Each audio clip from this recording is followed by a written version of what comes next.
नमस्कार। एक बार फिर आप सभी का स्वागत है। जम्मू कश्मीर के राजनीतिक परिदृश्य में लगातार गर्माहट आ रही है और जिस तरह कल देर शाम को नेशनल कॉन्फ्रेंस और कांग्रेस के बीच अल्टीमेटली जो सीट शेयरिंग था उस पर एक फाइनल मोहर लग गई है और 51-32 के फॉर्मूले के तहत नेशनल कॉन्फ्रेंस और कांग्रेस के बीच ये सीट शेयरिंग तय हो चुकी है।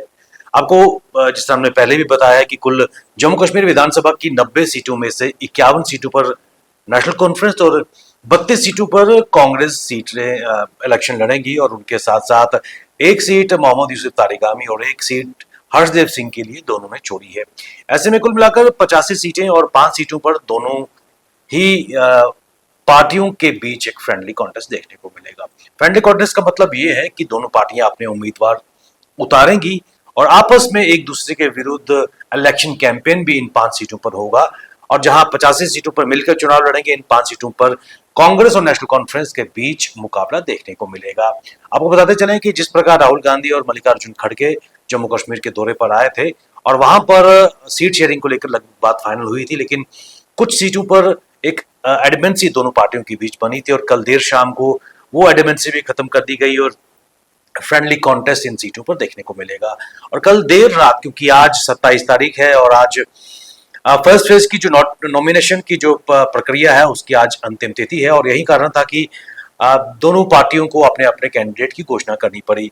पहले चरण में 24 सीटों पर नेशनल कॉन्फ्रेंस और 9 सीटों पर कांग्रेस इलेक्शन लड़ेंगी, लेकिन इनमें से कुछ सीटें ऐसी भी हैं जहां पर फ्रेंडली कॉन्टेस्ट देखने को मिलेगा और वो सबसे महत्वपूर्ण सीट बानिहाल की सीट है जहां पर फॉर्मर प्रेसिडेंट जेकेपीसीसी कांग्रेस के वकार रसूल वानी खड़े हुए हैं और उनके विरुद्ध नेशनल कॉन्फ्रेंस के जो डिस्ट्रिक्ट प्रेसिडेंट थे सज्जाद शाहीन खड़े हुए हैं। तो एक इंटरेस्टिंग जम्मू कश्मीर में राजनीतिक गलियारों में हलचल नजर आ रही है।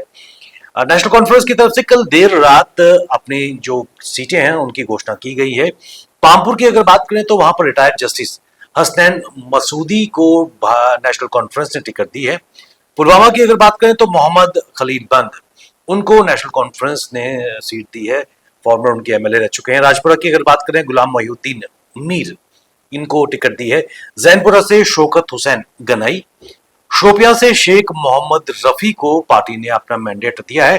नेशनल कॉन्फ्रेंस की अगर बात करें डीएचपुरा की अगर बात करें तो हम सब जानते हैं कि सकीना इतू कदावर नेता है, फॉर्मर मिनिस्टर भी रह चुकी हैं और सबसे पहले इन्होंने ही अपना नामांकन पत्र दाखिल किया था आज से 3 दिन पहले और नेशनल कॉन्फ्रेंस के वाइस प्रेसिडेंट उमर अब्दुल्ला भी इनके साथ थे। देवसर की अगर बात करें तो पीरजादा फिरोज अहमद इन पर पार्टी ने विश्वास जताया है।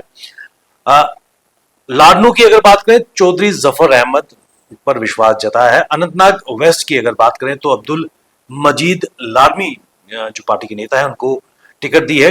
बीच बिहार की अगर बात करें तो डॉक्टर बशीर अहमद वेरी नेशनल कॉन्फ्रेंस के वरिष्ठ नेता और इनके भाई ने इनको ज्वाइन किया था जो अपनी पार्टी में नेता थे। ये 10 सीटें अभी तक हैं और उसके बाद अनंतनाग ईस्ट की अगर बात करें तो रियाज अहमद खान जिनका ताल्लुक नेशनल कॉन्फ्रेंस से है वो चुनाव लड़ रहे हैं। पहलगाम की अगर बात करें अल्ताफ अहमद अकलू एक और वरिष्ठ नेता, वरिष्ठ नाम नेशनल कॉन्फ्रेंस का। भद्रवा की अगर बात करें तो महबूब इकबाल ये चुनाव लड़ रहे हैं। डोडा की अगर बात करें तो खालिद नजीब सोहरावर्दी ये ऑलरेडी तैयार थे, इन्होंने अपना नामांकन पत्र भर दिया हुआ है। रामबन की अगर बात करें तो अर्जुन सिंह राजू इन पर पार्टी ने विश्वास जताया है। बनिहाल की अगर बात करें तो ये वो सीट है जहां पर एक फ्रेंडली कॉन्टेस्ट देखने को मिलेगा।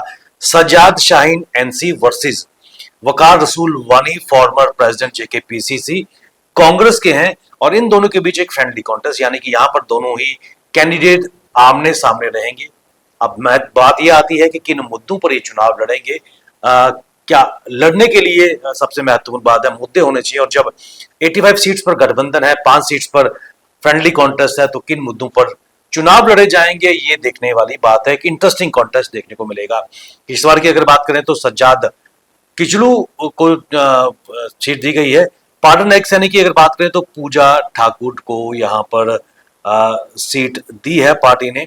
तो एक इंटरेस्टिंग सा यहाँ पर तस्वीर निकलते हुए नजर आ रही है जम्मू कश्मीर के राजनीतिक गलियारों की अगर बात करें तो। ऐसे में कांग्रेस की अगर बात करें तो कांग्रेस की जो सीटें हैं त्राल की अगर बात करें तो सुरेंद्र सिंह चन्नी काफी समय से कांग्रेस से जुड़े हुए हैं, उनको मैंडेट पार्टी ने अपना दिया है। उसके साथ साथ देवसर की अगर बात करें तो अमानतुल्ला मंटू अमानुल्लाह मंटू को कांग्रेस ने अपना टिकट दिया है। दूर की अगर बात करें तो गुलाम अहमद मीर, एक और कदावर नाम, फॉर्मर जेकेपीसीसी चेयरमैन, प्रेसिडेंट रह चुके हैं, फॉर्मर मंत्री भी रह चुके हैं और इनको यहाँ पर टिकट दी गई है। अनंतनाग की अगर बात करें तो पीरज़ादा मोहम्मद सईद, एक और बड़ा नाम कांग्रेस के हवाले से अगर बात करें, फॉर्मर प्रेसिडेंट भी रह चुके हैं।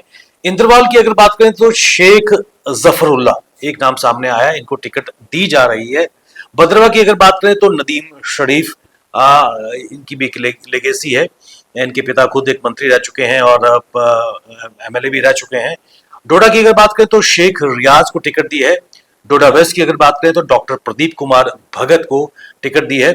बानिहाल फ्रेंडली कॉन्टेस्ट जहां पर होगा वकार रसूल वानी। तो कुल मिलाकर कांग्रेस पहले चरण में 9 सीटों पर और एनसी 19 सीटों पर चुनाव लड़ने जा रही है और कई सीटों पर फ्रेंडली कॉन्टेस्ट भी होगा।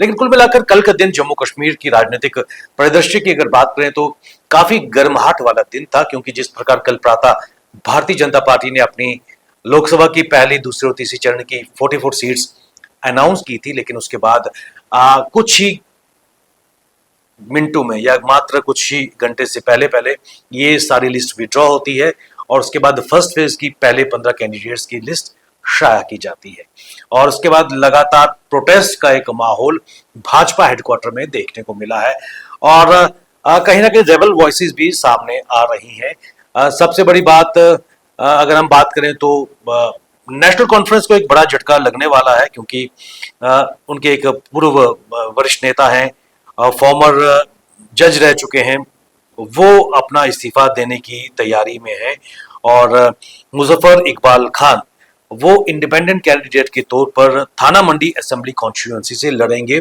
मैंडेट की वो काफी देर से तैयारी में थे और चाहे लोकसभा इलेक्शंस की बात करें तो वो इंचार्ज भी थे। और उसके साथ साथ एक और बड़ी खबर अगर हम बात करें तो एक और इस्तीफा भाजपा के यूथ प्रेसिडेंट का आया हुआ है।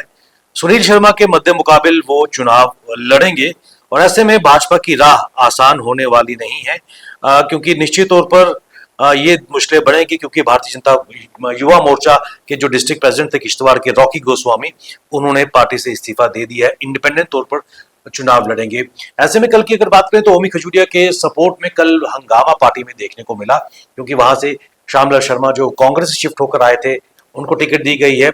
उसी तरह जो फॉर्मर एसएसपी थे मोहनलाल भगत, जिन्होंने कुछ दिन पहले ही भारतीय जनता पार्टी का दामन तो थामा था, लेकिन पिछले काफी समय से लगातार समाज सेवा में जुटे थे, इन्होंने वॉलंटरी रिटायरमेंट ली और भारतीय जनता पार्टी ने उनको अखनूर रिजर्व सीट से टिकट तो दी, लेकिन उसके बाद भाजपा अनुसूचित जाति का जो है उसका यूनिट है उसकी तरफ से प्रोटेस्ट वहां पर देखने को मिला। तो निश्चित तौर पर आने वाले समय में सभी पार्टियों के लिए एक मुश्किल होने जा रही है, क्योंकि अगर हम कांग्रेस की बात करें वहां से भी टिकट ना मिलने के कारण काफी कार्यकर्ता, काफी लीडर्स नाराज हैं। नेशनल कॉन्फ्रेंस की अगर बात करें तो सूत्र ये कह रहे हैं कि 12 ऐसे नाम हैं जिसमें फॉर्मर एमएलए भी हैं, वो भी पार्टी को अलविदा कह सकते हैं। ये बड़ी खबर निकल कर आ रही है और भारतीय जनता पार्टी के लिए भी राह इतनी आसान नहीं होगी, क्योंकि लगातार जो लिस्ट सामने आई थी उसके बाद विड्रॉ की गई और जैसे अगर बात करें भारतीय जनता पार्टी के एक और बड़ा नाम आदित्य शर्मा, उन्होंने भी पार्टी से इस्तीफा दे दिया। तो इस प्रकार ये इस्तीफों का दौर तो चलेगा, लेकिन इलेक्शन के इस दौर में पार्टी पर कितना प्रभाव पड़ेगा, चाहे हम कांग्रेस की बात करें, नेशनल कॉन्फ्रेंस की बात करें या फिर भारतीय जनता पार्टी की अगर बात करें। लेकिन चुनावों के इस मौसम में ये कोई नई बात नहीं है, पाला बदलते रहते हैं एक पार्टी से दूसरी पार्टी में। लेकिन सबसे महत्वपूर्ण बात, जम्मू कश्मीर में लोकतंत्र की जड़ें मजबूत हो रही है। आज पहले चरण की नामांकन पत्र दाखिल करने की अंतिम तिथि है और कुछ कैंडिडेट दाखिल कर चुके हैं। कांग्रेस इंतजार कर रही थी, कांग्रेस ने अभी 9 चेहरे ही दिए हैं, जबकि अभी 23 सीटों पर चुनाव उन्होंने अपने जो पार्टी कार्यकर्ता हैं, जो वर्कर्स हैं, जिनको मैंडेट दिया जाएगा उनके नाम शाया करने भी होंगे, उसका हम इंतजार करेंगे। लेकिन कुल मिलाकर जम्मू कश्मीर में कांग्रेस और नेशनल कॉन्फ्रेंस का गठबंधन चुनाव के लिए तैयार है। देखते हैं कि क्या वोटर इस तरफ जाएगा। बने रहिए हमारे साथ, अन्य अपडेट के लिए हमें दीजिए इजाजत। नमस्कार।